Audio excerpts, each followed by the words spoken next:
Would you stand up to a bully to protect a stranger? Green flag! Green flag! Or maybe even change a struggling veteran's life?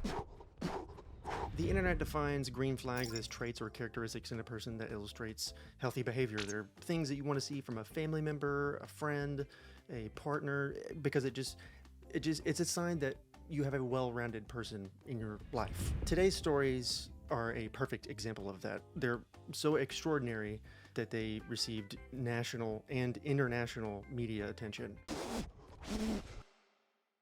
In this first story, a bully secretly captured and posted a photo of a man just dancing with the intent to try and make fun of him. And the internet got a hold of it, didn't like it, and proceeded to do one of the coolest things that I think I've ever seen the internet do. And, in my opinion, they inadvertently kickstarted the body positivity movement.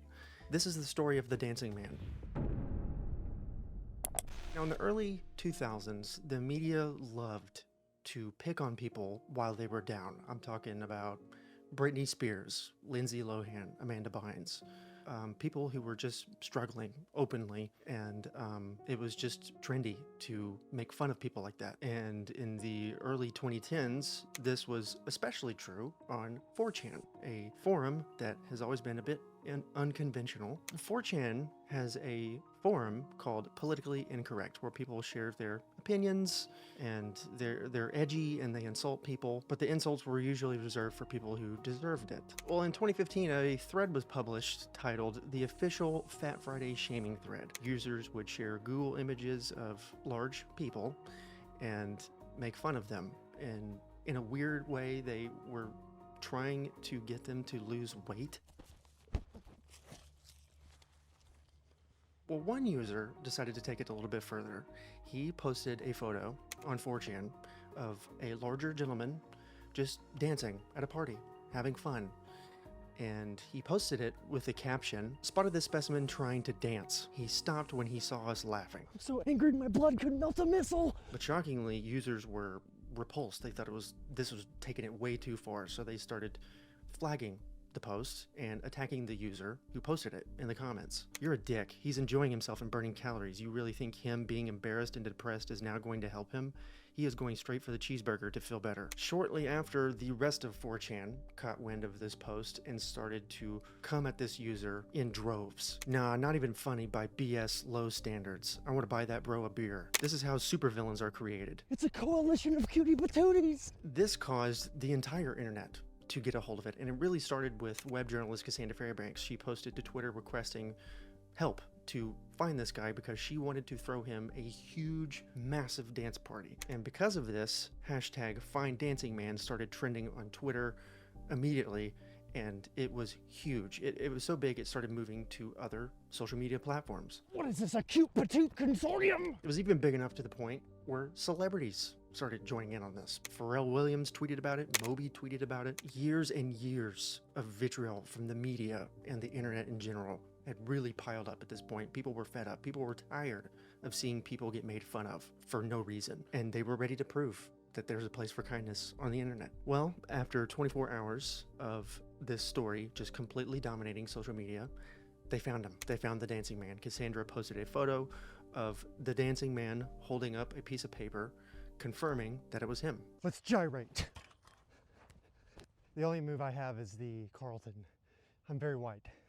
So. And that's where the internet was first introduced to him. His name was Sean O'Brien. He was 48 years old, a finance worker from the United Kingdom, and he was completely unaware that this user had posted him on the internet. So I'm sure that was a big shock, but he didn't focus on that. Instead, he focused on all of the positivity that was coming his way. And the first time I saw the pictures, because I wasn't on the internet, I wasn't on social media, was when actually I got an email off a friend to say, "You better get on the internet, you're all over it." I didn't just see the pictures, I saw the messages of support, so I just focused on the good rather than the bad. Once Sean was discovered, Cassandra and her friend Hope Lee announced the big dance party. It was going to happen in LA. There were big flyers all over the place for it. And they also announced a GoFundMe that was going to completely fund the party and also fund Sean's trip to get to the United States. The campaign immediately blew up, and in less than 2 weeks, over 2,000 people donated and $40,000 was raised. I can also dance like a toddler, so technically I have two moves. They spent weeks getting ready for the party, getting everything together, prepping, planning, It turned out to be incredible. There were hundreds and hundreds of people there to support Sean and show him that he was loved. There's smoke above us! I don't want to interrupt their dance moves, but they are looking good! It's happened, hasn't it? It's kicked off. My gosh! Where's my Kleenex? I need my cry quilts. It was even a star-studded affair. Andrew WK was there. Moby showed up. Monica Lewinsky showed up. And Sean danced his ass off. And this wasn't just a normal dance party either. Over $70,000 was raised, and it all went towards anti-bullying and positive body image programs all throughout the United Kingdom and United States. It even led to the creation of its own body positivity program. It was called the Dance Free Movement, and it really emphasized the harmful impacts of bullying. And it also promoted just being in love with your bod. And it really showed the cynics out there that, yes, the internet can be a positive, uplifting, wholesome place. You just have to know where to look. I just want everyone tonight to enjoy yourselves. Have a dance, have a disco, have a drink. Get me to dance with you, because truthfully I'll dance with everyone I can. And just enjoy, smile, dance, and wake up in the morning and think, that was a good night. A lot of green flag folks all throughout that first story. Now, and in this next one, a struggling 91-year-old veteran walks into a pawn shop to sell his wife's jewelry because he's behind on rent. And then the unthinkable happens. Oh my goodness. I can't let you do this. But first, really quickly, do you know what else I find to be a green flag? Shaving your balls! This video is brought to you by Manscaped! Now, there are some fellas out there who do not believe in deforestation. They prefer the bushes and the thickets, or their ladies prefer to be one with nature, and that's okay. But if you want to groom your beans, cut the grass with Manscaped's Lawnmower 5.0. This beautiful piece of machinery is specifically designed for grooming your beanbag and general nether regions. Oh yeah! It's got two next-gen skin-safe blade heads, one for trimming the garden, getting it nice and shaped up. And the other for chopping it all down for a smooth sack and a pristine pubic patch. It also has a new and improved LED spotlight to light the way for all skin tones. Because nobody wants to mow in the dark! Whether you're a fella longing for manicured pastures or a bride begging for your groom to groom, Manscaped's Lawnmower 5.0 is the perfect holiday gift. Visit the little linky poo below and use code Poynter to get 20% off and free international shipping. Now back to the program! Donald here is a former Air Force pilot. He's 90 years old, he's been married for 60 years, and back in 2022, when this story began, he and his wife were living in a little apartment in New Hampshire. His wife was having a ton of health issues, and their landlord had just dramatically increased rent, so much so to the point where they could no longer afford the rent payments, and they were very behind on rent. Even worse, they had no one to turn to. They didn't have family, they didn't have friends, nobody. They had outlived every single person in their life.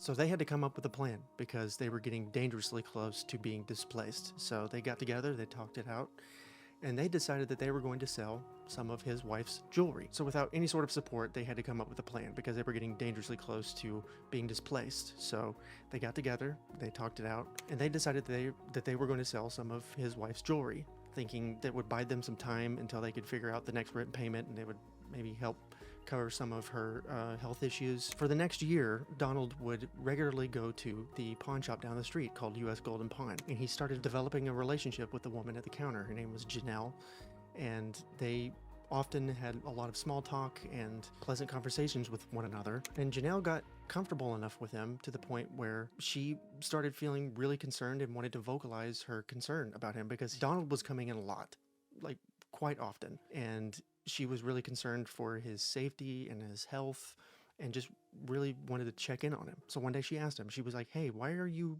coming in so often? Why do you need all this money? And he told her his story, and it broke her heart. It shattered her, because why is a veteran in his 90s and his wife still having to struggle like this at the very end of their life? It just wasn't fair. She got with the pawn shop owner to see if there was anything special that they could do for Donald because he was really struggling.